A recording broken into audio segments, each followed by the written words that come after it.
Hello, my name is Graham Nicholls. And I am Lizzie Harewood, and this is the Affinity Talks Gospel Podcast. And we are joined today by John Stevens, who is the National Director for the FIEC, the Federation of Independent Evangelical Churches. Welcome, John. Great to have you with us. Thank you, Lizzie. Graham, thank you for inviting me. It's great to be with you. Tell us a little bit about yourself, John. Well, I've been National Director of the FIEC for 15 years. Prior to that, I was a church pastor and church planter in Birmingham, led a church called City Evangelical Church for 11 years. I'd grown up in Birmingham. It's my home city. I grew up in a non-Christian family and became a Christian when I was a student at university studying law. Through the witness of friends and the Christian Union who was there, I became a Christian at the beginning of my third year. Felt called into full-time Christian ministry, was in an Anglican church at that stage and then worked for an Anglican church in Oxford for a bit. Very nearly became ordained in the Anglican church, but sort of having been accepted for training, realised that for a variety of reasons I wasn't a convictional Anglican. So had a career teaching law in universities while also helping to lead and plant independent churches. I've been married for 26 years to Ursula, and we've got 4 children ranging in age now from 23 down to 18. What was it that encouraged you, persuaded you to go into Christian ministry? Because you said what was the call like, if you would call it a call? Well, when I was at university, I kind of encountered Christians really from day one, and it was a process of getting to know them, see the difference Christ made in their life. I was dragged along to Christian Union events. I think I came to a point in my first year in which I realized that Jesus was calling me to follow him, but it didn't fit with my life plan. I'd for years wanted to be a barrister. I did very well at university. I came top in my college. So a career was available, and that's what I thought I would do. And I knew as I was wrestling with whether to follow Christ that it would mean a change of life. And I think, in a sense, I became a Christian at the beginning of my third year, realizing if Jesus is Lord, you have to recognize that and follow him no matter where it takes you. There was then a process of reading the Bible with somebody who was training for ministry, going to a church that encouraged people to go into ministry. And I think I felt more and more of a sense that that was the calling of God on my life. Say, actually, in retrospect, there was also a danger of transferring the desire to be successful from a life in law to a life in church. And I think it was very easily kind of the case. The message was if you could teach the Bible, you could go on and become a kind of a church leader. That was very much the mood of the time. So I think there was, to some extent, a mix of those motives. There was a real desire to want to serve and live for Jesus. But there was also, I think, a more dangerous, having been successful in one field, just to think that that applied over into the kind of Christian life. I think then over a period of time, I went to a week of experiencing church ministry, which gave me a bit of a flavour of what that would involve. And I think I convictionally became more convinced that that's what I would do. It was very difficult. My parents had invested a lot in my education and success. They were very disappointed that I'd become a Christian. They thought it was a phase I would grow through. When I started talking about Christian ministry, they became incredibly angry about what they felt was a waste of life. So whatever my ambitions might have been, actually, it was quite difficult to take the step to ultimately go into ministry, both with family. I had a potential scholarship to go and train at the bar, which I turned down. I turned down 2 job offers at sort of city firms of solicitors that tried to recruit me. So there was quite a lot of cost involved. And I think in retrospect, that was really important, that it meant that I had to make decisions to give things up in order to go into ministry. So it was a process of personal conviction, encouragement from outside, and having to make some of those difficult choices. Very good. So, John, you now work for the FIEC. Can you explain a little bit about your role there? Well, the FIEC has been around since 1922, and the vision of the FIEC is really to support and encourage the ministry of independent evangelical churches. We were founded to overcome the problems of isolation and out of the conviction that we can do more together than we can individually, and that the Bible says not only should churches be self-governing, but they should be in relationship with each other for the wider cause of the gospel. So we want to see thriving, gospel preaching churches in every community. And we know we can only do that by working together and supporting one another. So we're now 662 churches across the UK. And basically my role is I lead a central staff team whose task is to help and serve those churches across a wide variety of different aspects of their ministry. So we probably now have a staff of about 25, 26, some working in administration and support, others working directly in ministry. But the key areas in which we would work would be supporting leaders of churches. We believe that healthy churches require flourishing leaders. There are lots of challenges in church leadership.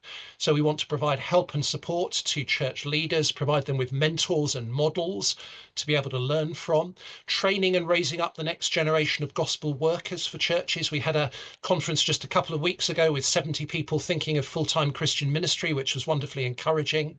Wanting to invest in biblical women's ministry. We're a complementarian group of churches. We believe that pastors and elders ought to be male, but that doesn't mean that we don't believe in women's ministry.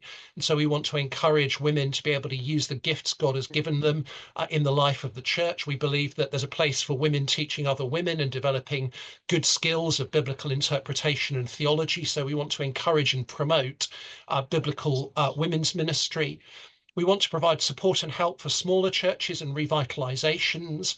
We want to encourage church planting. And just this week, we had our planters conference, which had 60 people who are thinking of planting across the UK. So we were really encouraged by that. We also want to provide help in practical aspects of church life. So there's so much regulation that now affects churches as charities. So we've got a church governance advisor who can help with things like constitutions, charity regulation, health and safety, safeguarding policies, new legislation about the requirement to have sexual harassment policies within churches. So helping to carry some of that practical burden so that churches can get expert advice, can take template policies for use in church life. So it's all about supporting the churches. And then we have a network of local directors who are basically providing support to churches around the country. So John, it seems like you, I don't know whether this is a formal thing or an informal thing, but anyone who knows you and anyone who knows you kind of online will know that part of your role, whether informally or formally, has been kind of managing to distill and put into words some of the major kind of cultural shifts, the things that are going on in culture in society, and providing a kind of an analysis, a critique, perhaps helping some of those people in the networks you're talking about engage with culture and what's going on in a post-Christian culture or a re-emerging Christian culture. I don't know if that's actually true, but that's certainly something that seems to be in your kind of skill set. Would you say that's true? Yeah, I enjoy doing that. I mean, I think one of the privileges of my job is the opportunity to engage with church leaders in a whole variety of different networks. Yeah. And I think I enjoy listening to everybody describing what they're facing and what's happening and trying to distill from that what are the big messages that are coming from that. I think for lots of individual Christians in churches, they know their immediate context. They maybe see something in the news that influences their perspective, but they have a relatively limited range of connections. They may be listening to some things online that may come from just one perspective. Whereas I tend to read across a spectrum of different opinions and views, basically because I want to try to understand what are the big trends that are happening. And in some ways, I guess I've been doing that ever since I was a Christian. When I was converted into a Christian Union environment, those were the kinds of questions that were regularly being asked. In the late 1980s, we were dealing with issues like the rise of the New Age movement. Then we were dealing with the rise of postmodernism, then the rise of the environmentalist movement. So over the last 35 years of being a Christian, the context has changed significantly and the issues have changed significantly. But it's... Yeah, I was going to say, John, that you were a FIEC, not you personally, were a founder member of BEC, British Evangelical Council, which became Affinity. 1952, the climate was very different to now. And so, yeah, it would be great as you sort of talk about those changes to kind of zero in on what the impact is for, not the impact so much, but the implications for Christians of living in a post-Christian. So we probably haven't got time to define everything that's changed, but you may do that along the way. But to kind of focus in on, let's assume we're in a post-Christian society. What are the implications for Christians in that, do you think?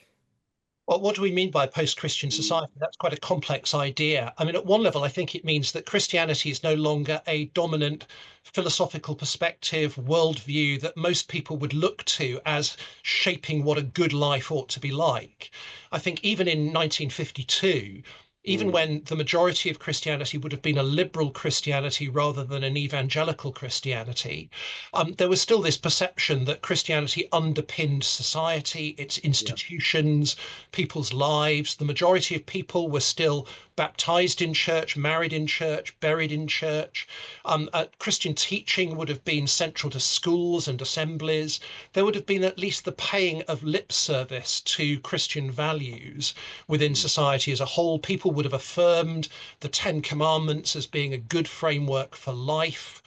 There was a sense in which society saw itself as distinctively Christian. There were very much smaller other religious minorities in the UK, so a Jewish community, but not a great deal in the way of an Islamic or Hindu community. So empirically, it was a much more homogenous cultural context. And of course, church going was a much greater proportion of the population. And I think much of that has fallen away over the course of the last 80 or 90 years. Certainly, there has been a massive decline in church attendance, which is then also reflected in smaller numbers of people adhering to Christianity in any sense. So in the 2021 census, for the first time, less than 50% of people identified as Christian. That actually hides the fact that real commitment is much, much lower than that. So statistics in 2021 was that church attendance in the UK was only 4.9% of the population. So a very small number of people who are actively involved in church in a meaningful sense. And I think that means to say that Christianity plays much less role in public life. It's not seen as being an authority in public decision making. We've seen that in debates, for example, most recently over assisted dying. Of course, society has radically changed since the sexual revolution of the 1960s. So Christianity is no longer the public ideology that Yeah. shapes the nation. And Christians, therefore, have been pushed to the margins of society and find themselves in the position of being a small minority Mm. rather than sort of being seen as being the automatic majority culture of the So nation. to just play that back to you, what you're saying is statistically, numerically, there are less Christians at a very simple level, less people who are born again believers. And then philosophically and culturally, there is much less Christian influence, philosophically, culturally, and state-wise as well. I happened to do an interview this morning to do with another round of saying we shouldn't have prayers in Parliament, which comes around quite often, actually. It's a bit of a dull interview to do because it's always coming up, but it's another kind of sign. So, given that, I don't know if you want to add to that definition at all, but given that definition, which we have to accept because it's manifestly true, all those things. What do you think the implications for Christians are? And I suppose connected with that, do you think we've grasped them?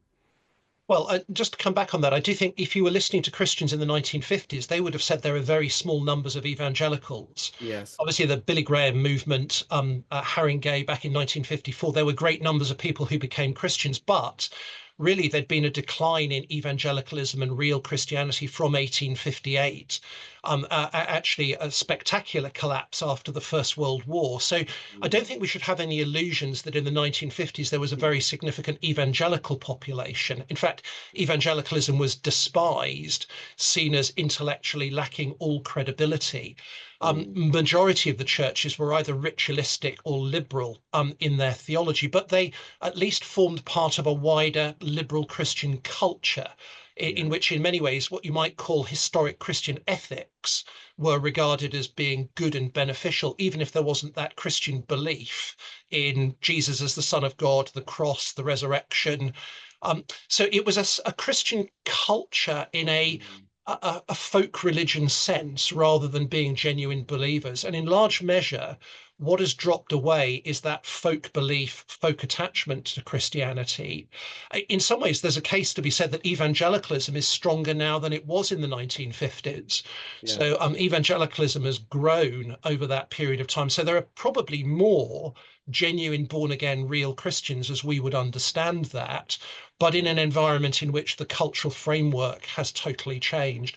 I think for many Christians, they failed to grasp that. And I think in churches, we've failed to grasp that. So we haven't appreciated why we have so little voice.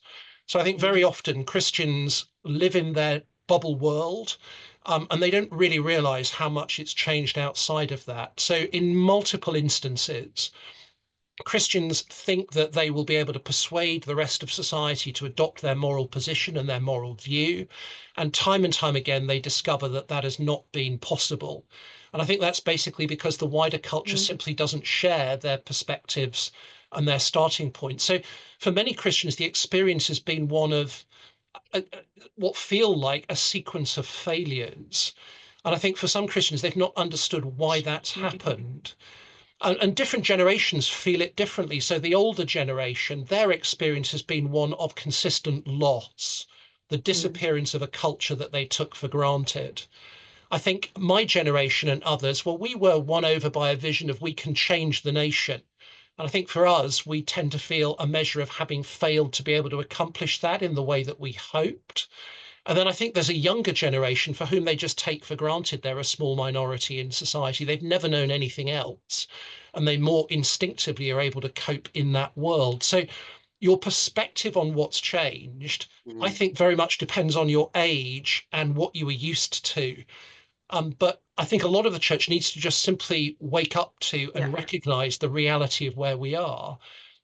In a sense, John, if I can sorry, I just want to, I don't want to, it's not pushback, but I want to just kind of perhaps add in a slightly different interpretation of where we are.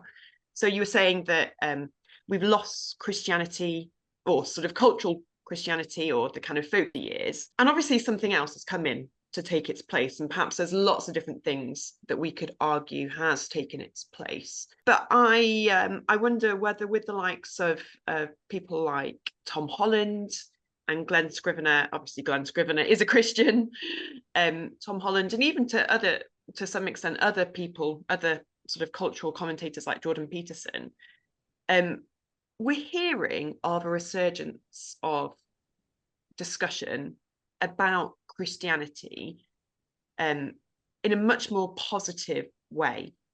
Tom Holland saying that actually, you know, in some sense, we all inhabit a very Christian worldview, in the way that some things are just unspoken, like the way that we care for the vulnerable. Obviously, there are different definitions of what is vulnerable.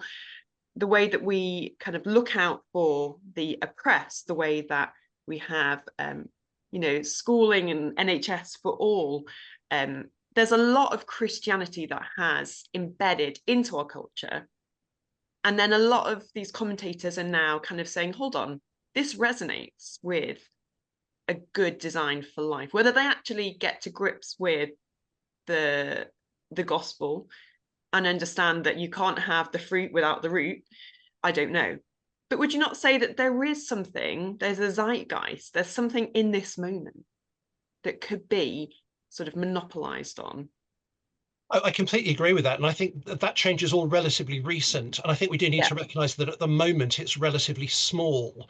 Sure. But yes, there is a sense in which actually, as society, in a sense, abandoned Christianity and it adopted a liberal progressive ideology in its place, one of the things that's happened is that liberal ideology has not delivered what people wanted and hoped for. And inevitably, people then begin to scrutinize it. It becomes the establishment, which is then interrogated. Yeah. And I think there's a lot of dissatisfaction in society with the inability to have delivered people's aspirations. And at multiple levels, people are asking what has gone wrong, and they're reconsidering what went before. So I think you're right, and it's operating at a number of levels. So at an intellectual level, there are a numbers of people amongst the intellectual elite who are essentially asking the question, why do we hold to the values that we hold to? And I think there's a recognition that many of the things in society that liberals regard as being absolutely true are rooted ultimately in Christianity. And if you take away the Christian foundations, there is no rational reason for holding those positions. I mean, in the end, Nietzsche is basically right. In the absence of revelation and a God to underwrite morality, you basically end up with a nihilism and simply the use of pure power. And you can begin to see that developing. Actually, some of the moves towards populism, towards autocratic leaders, are people basically seeking simply to assert power without a morality. And people like Tom Holland are rightly asking the question, what is the foundation for the things that even our liberal society thinks are kind of crucial and good? And I think they're highlighting that they're rooted in Christianity.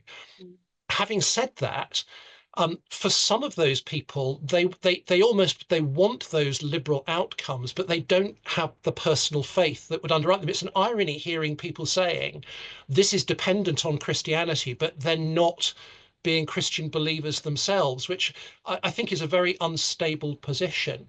Yeah. I think of somebody like Douglas Murray, who is a cultural commentator who recognizes all of the weaknesses of liberal progressivism, looks back to the past, but he himself is from the gay community. And again, there's that challenge of you don't want real believing Christianity, but you do want some of the things that flow from it in society. Now, there are also amongst the intellectuals some who are coming to genuine faith.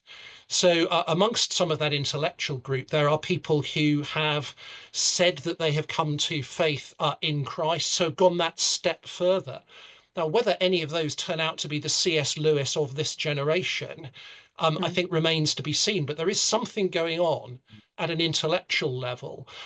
Actually, that's part of something that's been happening for some decades, which is within academic philosophy. The majority, some of the leading academic philosophers are actually from a Christian background, because in a sense, academic philosophy is run into a dead end when you abandon faith and you just conclude that nothing can be trusted and nothing can be known. So some of those tectonic plates have been shifting for quite a period of time, so that there is something happening at an intellectual level amongst a group of people who are thinking quite deeply about society and how it should be ordered and structured. There's also something going on at a popular level, which is more bound up with Jordan Peterson tapping into particularly younger generations, younger men, their sense of dispossession within society. Interestingly, the Times has done a big survey recently of Gen Z and have discovered Gen Z is far more religious, far more open to faith than older generations. So there seems to be something going on there in terms of people reconnecting with finding out about Christianity, because I think that they are aware that contemporary ideologies are not delivering for them. And they want something better than that. Do you think, sorry, Graham, I'm just going to butt in I'm just wondering if on that kind of more popular level, there's something there that perhaps transcends the trends that we've had in the evangelical world. So I would say that, the majority of evangelical churches in the UK have been made up of pretty well-educated middle-class folk, gone to university, perhaps brought up in a Christian home, but perhaps not, but have, really engaged intellectually.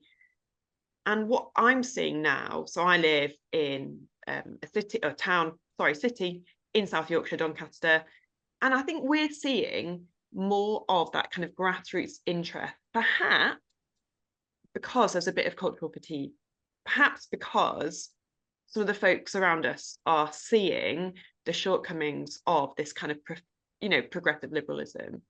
And actually they're tapping into the heritage that they want to almost reclaim. And I'm not necessarily saying there's always, that kind of positive kind of motivation there, but how can the church engage with those kind of seekers? I just think this is a great opportunity.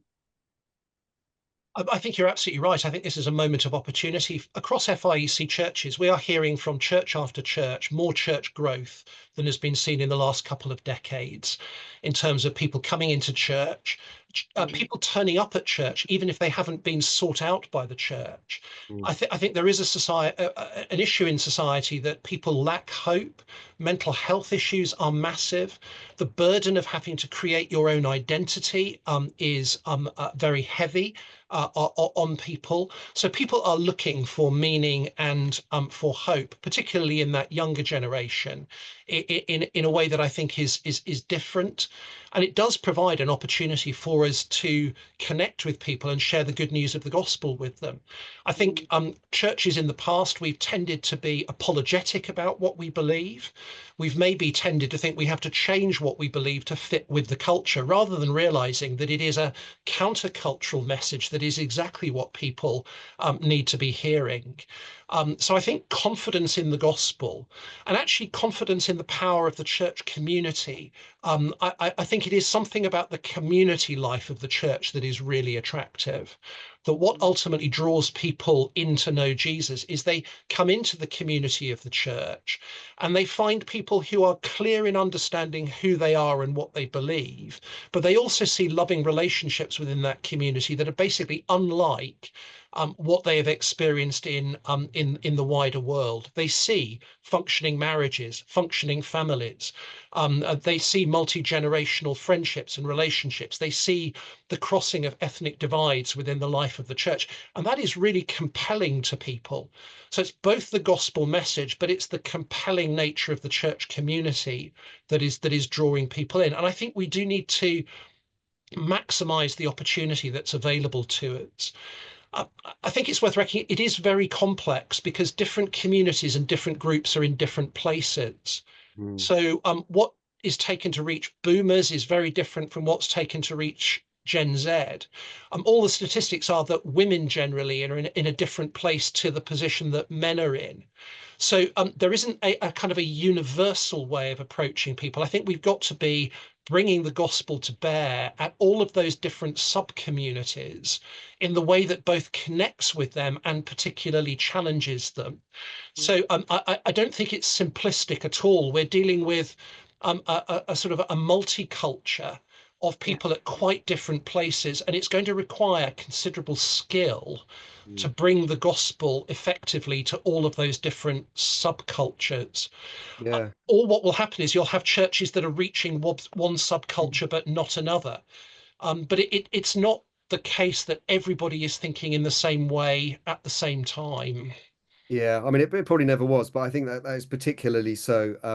I have a colleague who who works in Passion for Life, and he's not saying this is the absolute answer, but he has observed more people are coming into church meetings and then going on to evangelistic courses rather than the other way around, going to evangelistic courses and then coming to church meetings and becoming Christians that way.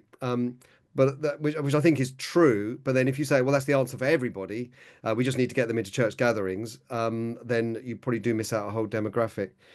But trying to generalize and accepting generalizing isn't helpful.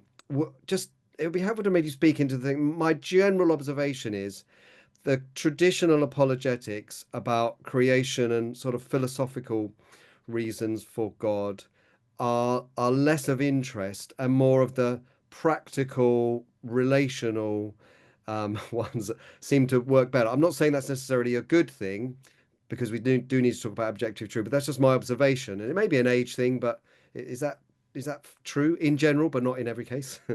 I think that would be my view. I think an awful lot of apologetics in the end is of most benefit to Christians and Yeah. giving them reassurance in their faith against the intellectual challenges that they face from wider society. So I think apologetics is a hugely important area, but I think Mm. historically it was much more about defending the faith against its attackers. Yeah. And actually, there's a strange phenomenon that people who've been Christian for a time, actually they get assaulted by all of these different ideas and perspectives, and actually they need to have constant reassurance that the gospel is trustworthy and that they can believe. So I think there's that vital purpose. Again, one of the privileges of my job is to talk to lots of people in church. And I love asking people when they're in church and we're chatting over coffee or afterwards, how did you become a Christian? What brought you in? How did you come into church? I would say in almost 95% of cases, the answer is almost the same. It's I knew a person who was a Christian.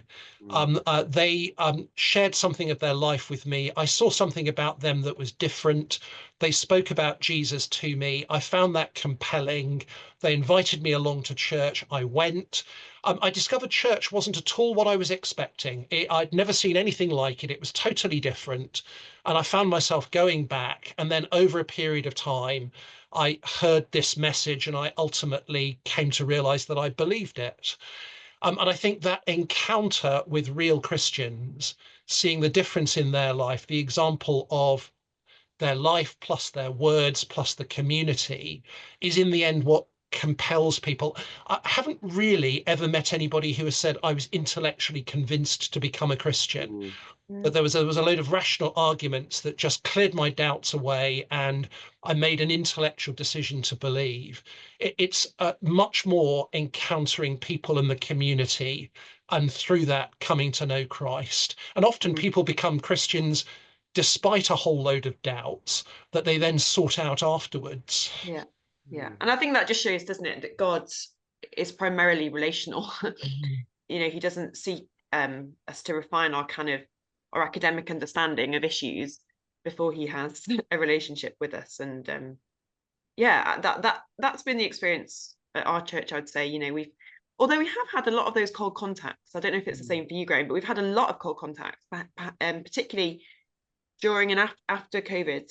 We had a lot of people, but as you say, it's then kind of getting embedded in the church family and kind of adopting them into our small groups and building those relationships that I think has then paved the way to true relationship with Jesus. Yeah, it's probably worth saying we have a bit of everything in that we've got quite a few from other nations who've come to our church who are not always sorted out Christians in quite the same way that we might think they should be. So there is a bit of rechurching that's happening with them. Quite a lot of young people in our church have been converted, but we have had walk-ins as well. There's a young man recently, and his relief was that we had a biblical sexual ethic. And this is an 18-year-old young man who doesn't have any university education because of his age, but also he's not particularly academic, but had almost become a Christian by watching some Presbyterian stuff from the States online. So it had sort of spiritual interest, watched some stuff online, and then sort of turned up to us. And that's not unusual over the years, getting some walk-ins, not hundreds, but some. So there was no relationship, zero relationship. He just walked in and said, I want a church that teaches the Bible. And he's going to be baptized actually in a few weeks, which is great. So I suppose a bit of everything, a bit like John said, really, it depends on the age. There was an older lady who, very, very difficult background. We've got a lot of people with troubled background. I think this is not unusual because the whole fallout of the family breakdown means there's lots of people who've got lots of troubled backgrounds. So there's a couple of those, but one in particular who met another lady at a coffee shop who happened to be a Christian in our church and who invited her along. But there was no real relationship. There was just an invitation to a Christmas service.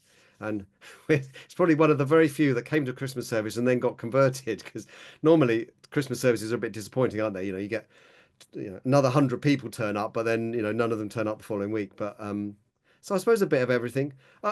John, are there any sort of big headline lessons where you think churches, particularly in our kind of constituency, are not quite getting it? You've said lots of encouraging things about people becoming Christians and relationships and so on. Is there areas where we're not quite getting it and perhaps could reflect a bit further? Yeah, I mean, I think how do we relate to society more widely is a big challenge. So I think just recognizing the reality of where we are, I think there's a danger of becoming overly political in terms of seeking to fight and win a culture war and seeing that as the essence of Christianity. That will attract some people. It will kind of cause other people to be turned away. So I think there is a danger that we can lose sight of that great task of seeking to bring people to come to Jesus as the heart of what the church is about. And we might rightly be concerned about all sorts of things in society that we think are damaging to people, that are sort of failing to reflect God's character and his moral law. But at one level, I think our primary task remains: how do we win people who are sinners to salvation in the Lord Jesus? And I think sometimes as churches we can get onto a whole load of hobby horses that we think are important, and it lose sight of the really big thing that we are meant to be uniquely doing. I think becoming culturally sensitive to different groups is really important. I think that we can so easily think that our culture and our way of doing things is the one biblical way that things should be done. We don't realize how alienating and limiting that is to others coming from other cultures. And we are, as I said, I think much more multicultural in terms of ethnicity, in background, but also these kind of different generational and class differences within the UK. I think if we're not appreciating that, and we're not structuring the way that we do church to take account of that, then we will inevitably become limiting. So in some ways, that is simply Paul saying you've got to become all things to all men in order to win some. And I think for some of us, we find it easier to do that than others. For some of us, we think that is compromise. For others, that involves too much cost of giving up things the way that we want them to be. But if we want to really re-evangelize the nation and reach people, we've got to be willing to make those kinds of changes. Can I just ask a question on that? So I think in theory, I think that's a great idea. And the mandate, obviously, the biblical mandate to be all things to all people is obviously legitimate. How do you try to absorb the myriad of different cultural kind of manifestations so that you can win, some? Because I just think of, the different cultures we have in our church and in the community surrounding us. In order to make some feel comfortable, we'd have to make others feel very uncomfortable. So therefore we try to take probably a pretty kind of, staid kind of middle route that is fairly formulaic and fairly kind of traditional, but not traditional in the kind of, in the sort of Anglican sense of tradition. I mean, just a very kind of basic kind of formulaic, etc. So what do you mean? Because I'm just really interested. We are such a multicultural society, or a multi-ethnic society. I don't know if we would know how to adapt. And I suppose, how would we set a church culture that is appropriate for all of those different individuals and groups? I don't fully know the answer to that. We've set up an intercultural team within FIEC to help our churches think that through, because more and more churches are facing that challenge. Even churches in what are predominantly white communities are suddenly seeing people coming in from all around the world: Hong Kong Chinese, Nigerian, West African. It's very much on the agenda. How do you create a church in which everybody can feel welcomed and participate? And I don't think it's a short-term thing. And actually, the New Testament would tell us that is the issue the church is constantly wrestling with. It's not something that's done and accomplished. So if the New Testament covers a period of about 40 years in the New Testament letters, the issue of how to integrate Jews, Gentiles, Greeks, Romans, and others was obviously a massive issue that was being attended to all the time. So I don't think there's an easy answer to it. But it starts by recognizing that the gospel does speak to all people, and it does dethrone our own culture, and it creates a new culture, I think. So it seems to me Paul in Philippians talks about how he counts as rubbish his former identity in Judaism, advancing in Judaism, his culture, his nationality, and he finds a new identity in Christ, which transcends that. And I think we need to allow the gospel to dethrone our sense of our own culture and create a new culture in Christ, which is capable of embracing a wider diversity of people. And in some sense, church should make all of us uncomfortable. So you talk about making people uncomfortable. Church will only be reaching all different groups of people if every group is made culturally uncomfortable by church. And I think sometimes churches think the majority culture has a right to remain comfortable and everybody else has got to fit in with that. And instead, what we need to do is take the gospel and apply it even to the majority culture. There will be aspects of every culture that reflect something of the gospel and that challenge aspects of the gospel. And I think that is a constant work in progress. It means we've got to listen to the voices of others that enable us to see ourselves. We don't see clearly because we're so in our cultural bubble, but we need to listen to those coming from other backgrounds, their experiences, what they say. And leaders need to do that particularly. And then it needs to flow into their preaching, their teaching, the way that they illustrate, the way they structure church life. So just very simple things. I mean, things I've come across, churches, timing in church is a key issue. So some communities want to start bang on time. For others, it's a movable feast and people kind of come over a period of time. Those that are very punctual can be quite judgmental of others. But very often, those people who are very punctual are the ones who want to get out of the building as soon as the church has finished and they don't engage with other people. And others who've got a more community model are basically saying, well, why are you not sticking around, chatting, talking, sharing your lives? And those are the things I think we need to be just very aware of in church. That's just one example of an area in which we have to think carefully about why do we do what we do and how is it perceived by different groups of people. And it's just going to require massive amounts of give, massive amounts of love, massive amounts of self-sacrifice to be able to build those communities that draw people from a variety of different backgrounds. And I think some of this is the debate about multiculturalism.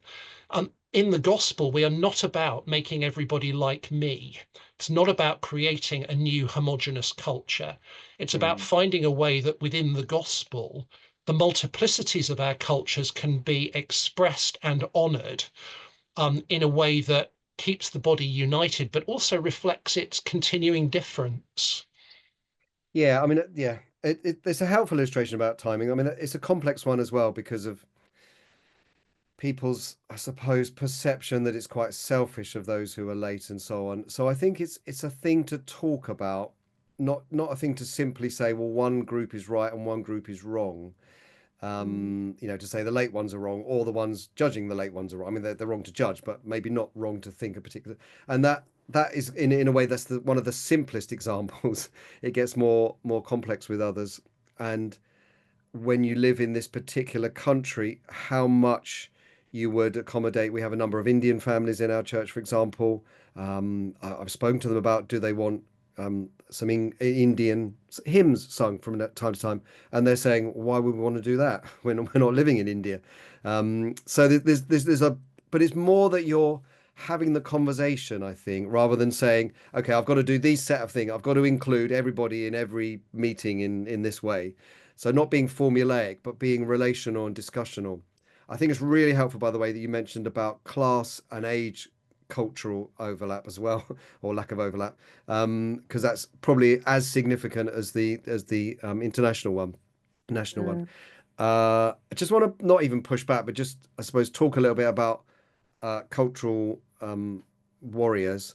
I think it's a hard thing to find a balance between trying to be an influence for good and standing up for free speech, which Christians will benefit from and the gospel will benefit from. I mean, Lizzie was involved in a case this week about a teacher who thankfully was allowed or was unfairly dismissed, and I think that was a good thing.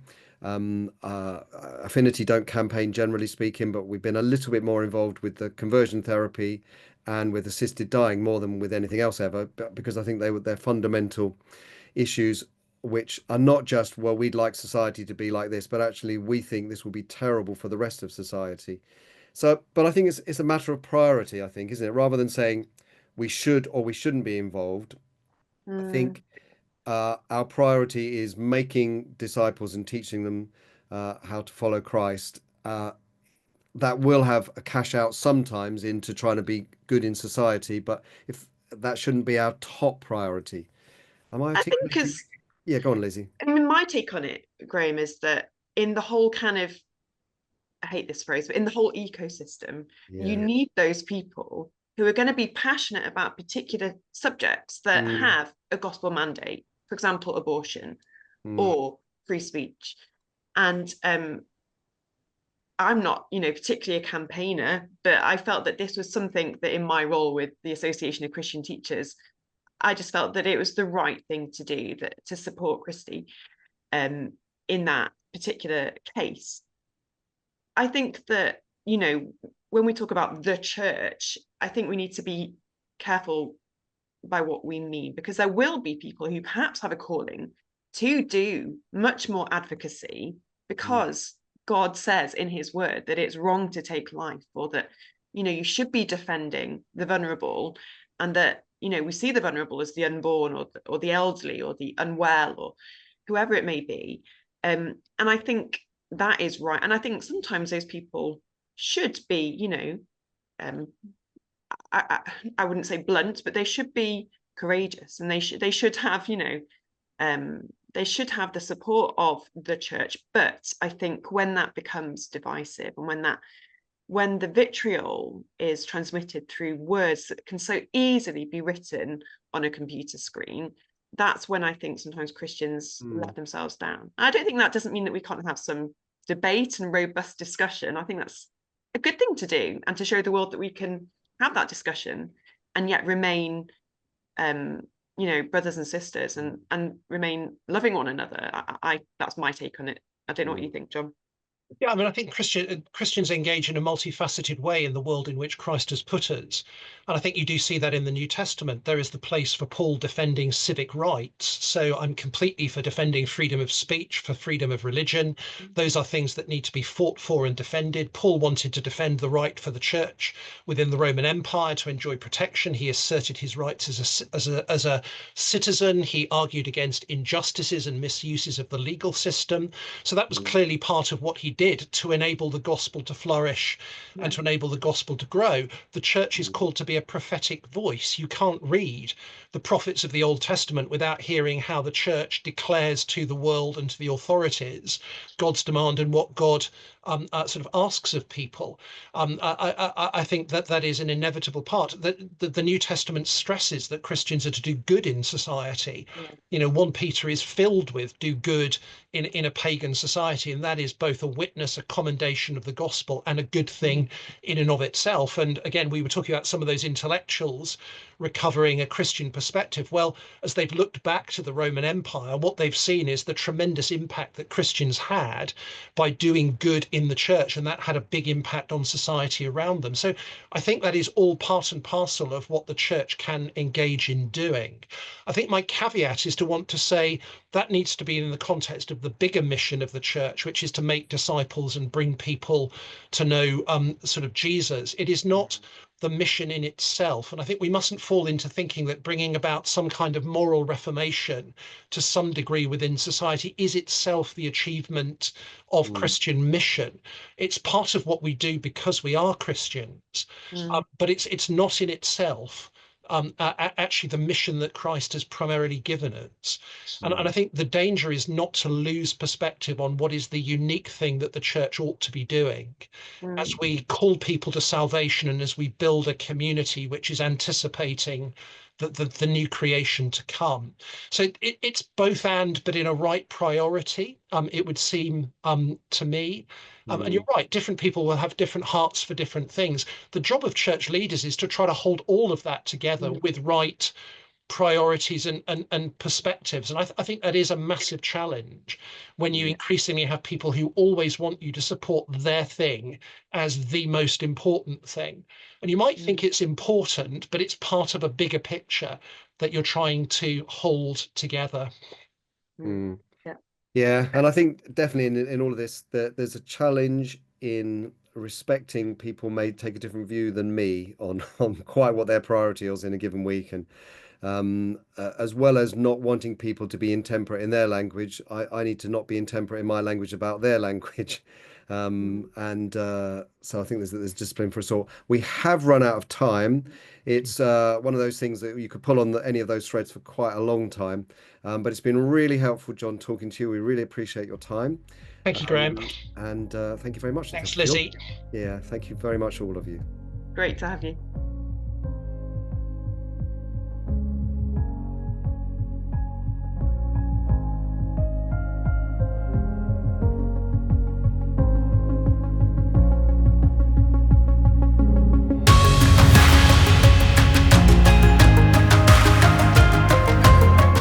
Thank you so much for listening to Affinity Talks Gospel Podcast. Affinity is a network of evangelical churches and Christian organizations working together, sharing stories in order to encourage and equip God's people to preach and live the gospel in this generation. If you're interested in supporting this ministry, we'd love you to join us. Just head over to affinity.org.uk/join to find out more. And we look forward to catching up with you on the next episode of Affinity Talks Gospel.